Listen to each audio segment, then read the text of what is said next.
Hello, welcome to Shopping and Saving with Cheryl. I just wanted to go over with you the real about what really goes on in these coupon streets. I want to hip you to the coupon game. Okay? So, a lot of our YouTubers are that coupon, they are really sweet, they are really nice, but they don't really know what goes on the other side of this retail game. Okay, I have extensive number of years in retail and customer service, so I am telling you the truth.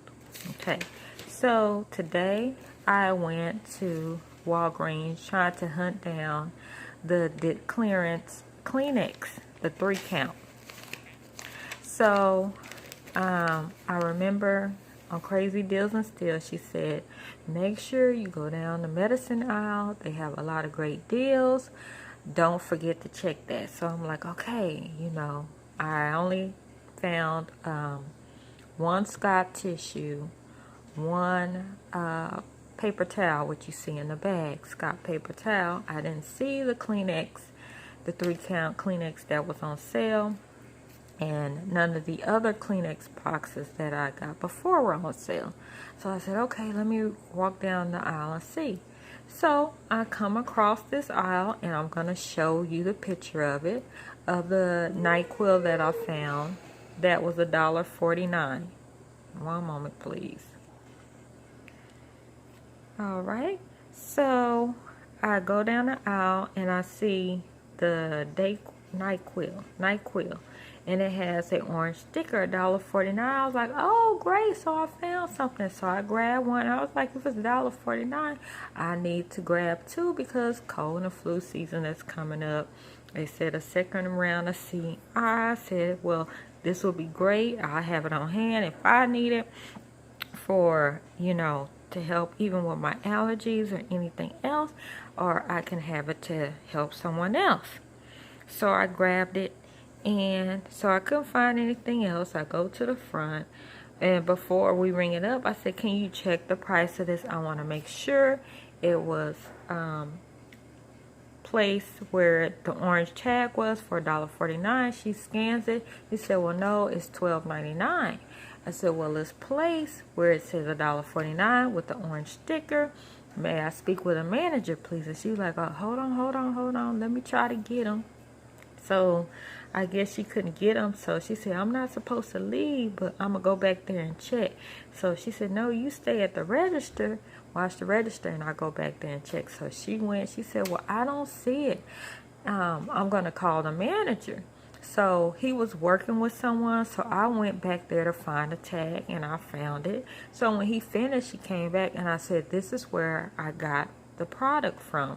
I actually grabbed two. And he said, he looked at the back of it. He said, well, this is not the product.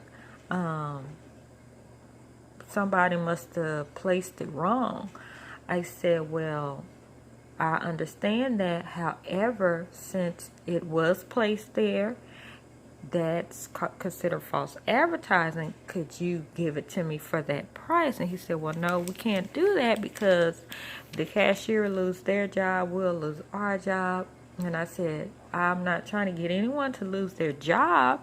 However, by law, if a product is placed at a certain price, you have to give that to the customer. He said, well, I really can't do that. And my store manager is on the phone. I said, well, that's fine. I understand. I'm not trying to get anyone in trouble. I'm not saying that you're doing anything wrong. I would will have to speak with corporate regarding this because he said it was a corporate policy. I said, because if corporate policy is saying this, that you all cannot give it to us at a price if it's misplaced, then corporate needs to understand that, that's illegal here in the state of Texas. That's illegal. So I went back and I checked out, and I told the cashier which what he said.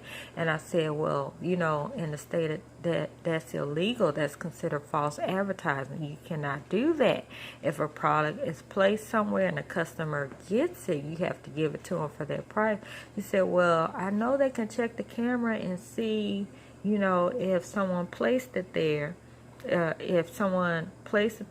sometimes customers would do that. So I feel like maybe she was trying to imply that I did it, because I think that's the same one that was rude to me before, but I didn't care. I just stated it's illegal for you to advertise something one way and then not give it to the customer. I said I have several years of retail and call center experience, and you're not able to do that.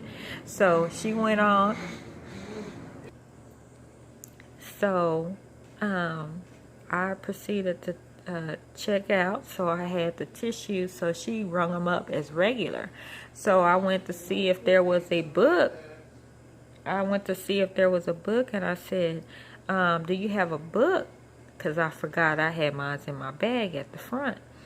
And she was like, yeah. So she gave it to me and I found it. So she gave me the price. And so I was so upset that I forgot to use some of my points, but that's okay. So when I checked out, I noticed that the register reward came out of $6. So she took it and she put it in the trash. I said, is that a register reward? Is that mine? So she gave it to me and she was like, oh, okay, thank you. But I know she was trying to ring it up on purpose, because I've done that before where I didn't have the book, but the cashier had it available and they just scanned it without me asking. And the fact that she threw the register reward in the trash, which I was like, whatever, let me just get my stuff and go. So I called customer service when I got home, and she said, well, we're going to forward it to the store manager, and the store manager will be giving you a call back in 24 to 48 hours. Just understand that the store manager does have the final say. I said, I understand that the store manager has the final say. However, her final say does not override, her jurisdiction does not override the state law of Texas, which says, under the Texas Deceptive Trade Practices Consumer Protection Act, which is initials DTTPA, was enacted on May 21st, 1973. And if you want to view the full text section, it's 17-41 of the Texas Business and Commerce Code. And it has a list of what is considered a deceptive trade practice, which is called the laundry list. And number 9 says, advertise goods and services with the intent not to sell them as advertised. So when you look at this picture, you cannot see all of it clearly, but when I look, I could see that the other row next to where I picked up the 2 was stacked. It was like stacked where it was crooked with the NyQuil bottles. So whoever stocked it, they just put extra in the second row. And I'm like, this is a big orange tag. Okay, if you know you were going to use that as the overflow to put that in there, you should have removed the orange sticker. You know people are going to think that that is the price. Sometimes people buy a whole bunch of things and they don't know what it costs down to the penny. They might say, well, that's a little off. But by the time you get home, you look at your receipt, then you see you overpaid for something you thought was a different price. That's a deceptive practice. So if you notice on a lot of YouTube videos, people are saying that all the prices advertised are not stickered. When I worked in retail, I used to work at Dillard's. Okay? One of the places I worked, our assistant manager and our manager, it was their job to get on the floor with that scanner and put all the marked down tickets. That was their job. Okay? So it's no excuse saying that they don't have enough time. That's their particular job. Most of the time they're not on the floor.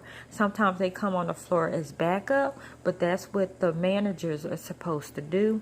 I've seen one time, I think I saw one of the beauty advisors helping with that, but don't fall for that. They're supposed to sticker those items, and the reason why I can confirm that as well is because one time I went to the same store and I was looking for a particular toothpaste that was on sale. It wasn't marked, okay? So I was looking it up on my phone, and one of the cashiers, and I think that was the same cashier, she had this strange look on her face like she was upset that I was looking it up. So they play those reindeer games. But if you know better, then you don't have to let them clown you, okay? So another time, I went to another location, and I remember, I think it may have been Crazy Deals and Steals. She said, make sure that you ask them if their Catalina machine is working, or it might have been running Camino. And so I had been there before and I didn't get my registry reward. I had to call it in. So I remember this time I said, is your Catalina machine working? And so the cashier looked weird, had this weird look on her face. The manager had this weird look on her face, like, oh, okay, it's over here. So what I'm telling you is that some of these things that they're doing, so what I'm saying is, a lot of times people feel like, oh, well, they don't know that they're intentionally will do stuff. I worked for a call center before. They can, unscrupulous business practice.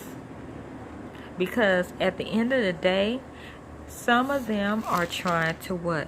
They're trying to increase their profits. If you're confused about what's on sale, then either you walk away or you end up overpaying for something, getting something else. So they're trying to increase their profits. Also, you have to realize that these managers, they're trying to increase profits so that they qualify for what? Bonuses. I was a team lead, so I know a little bit about how that works. So what I'm telling you is, you have to know your rights. Now, whether or not Walgreens is going to make this right any type of way, that will be on them. That just shows the level of integrity of that manager in that store. I went to another store a few months ago, and I was getting one of the candies that was on Ibotta. So it was marked at clearance, but when I went to check it out, it rang up regular price. So I told the cashier, I said, well, it's marked that price. She said, well, it's not coming up that price. So do you want it or not? I said, I would like to speak with a manager. So she got the manager. The manager came out. He didn't ask any questions because he was educated on the law. He knew right from wrong, and he put it in and left. So I'm just saying that you have to be mindful of the fact that there are laws that protect us, as well as when they are meticulous about what coupons match with what coupon match with what deal. It's just like they're strict with those things. They should have the same integrity when they make a mistake. Now, I haven't been to Dollar General probably since March, April, because I've had issues with them. I found out one of my coupons did not ring up for, I think it was the flips in the high chew or something like that. And then it overcharged me $3 and some change. I called corporate. They said the general manager or whatever they call them is going to call me back. Spent all that time on the phone. Told them what coupons didn't work. Never heard anything. Okay. Family Dollar, the same thing. Went into another Family Dollar. They had bleach marked for a certain price. And they had them two different prices. One was like 3 something. Another was 2 something. So I just grabbed the one that was 3 something, and I told her. She said, well, no, I can't give it to you for that price because they're learning and I just have to train them. Well, that has nothing to do with me. You know, you need to go behind your people and check and make sure that they are marking things correctly, because like I say, how many times have you gone home, you have filled up your cart thinking that you got a good deal, and you may not even look at your receipt right away. You may not even be where you can just go back to the store. People are working, school, different obligations. So sometimes if I get a receipt and I get home and it's wrong, I don't have time to wait on the phone and call. I don't have time to go back and return something. So then you're stuck with something, and that's a deceptive trade practice. And I'm telling you, a lot of them are aware of what they're doing. Okay? So I just want you to be mindful of that. You can check your own particular state to see what the rules and regulations are regarding the deceptive trade practices for your state. Just be aware that the manager's jurisdiction does not override the law of the land, which is whatever state that you're in. So you just have to decide if you're going to shop at that particular store, or if it keeps happening, you have to decide what you want to do. Like for me, I'm really at a point where I don't want to shop at that particular store anymore, even though it's the most convenient location to me. And I already have issues with Walgreens, you know, so this is just not making them look good at all. But thank you for shopping and saving with Cheryl. Thank you for listening. You have a wonderful day.